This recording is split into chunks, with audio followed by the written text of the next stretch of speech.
Why then did 120 of us vote against the Prime Minister yesterday? It's been reported that Jacob Rees-Mogg held a champagne party last night after the crushing defeat of May's Brexit deal.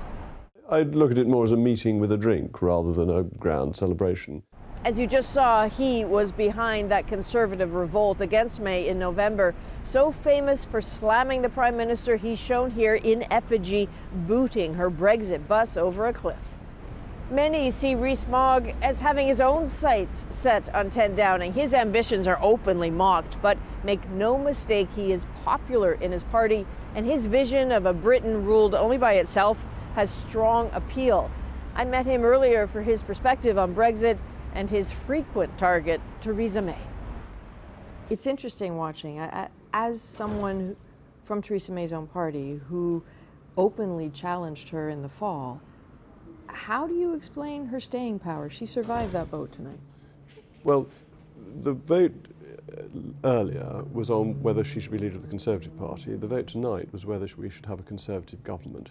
Understandably, all Conservatives want to have a Conservative government because the country being led by a hard left Marxist Jeremy Corbyn would be disastrous.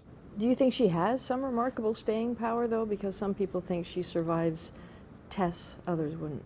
Absolutely, no. She makes the Duracell bunny look like a lightweight, that she continues going when all others are left standing. It's very impressive. But come March 29th, if Brexit happens without a deal, what some here call a hard Brexit, if you will, there is so much talk about what to be afraid of in that moment. As a hardcore Brexiteer, what's one tangible thing people should be looking forward to, from your view?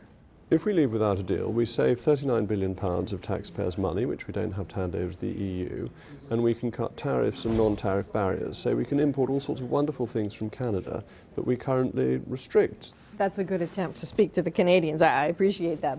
But for the people of this country? Well, that'd be good for the people of this country because the pound in their pocket will go further because the goods they buy from abroad will be cheaper. Do you want to be Prime Minister of this country? Me, no, I'm a backbench MP. If there were a change of leader tomorrow, I would support Boris Johnson for the leadership.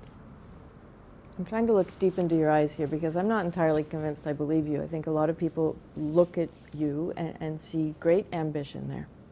In our constitutional system, you don't go from being a backbench MP to being leader of the party when the party is in government. And I have to be realistic about that. So it doesn't matter whether I want to or not, it's not going to arise, and therefore it's sensible for me to support somebody who I think could lead Brexit effectively. Thank you very much. Thank you very much. Appreciate that. No, that's a great pleasure.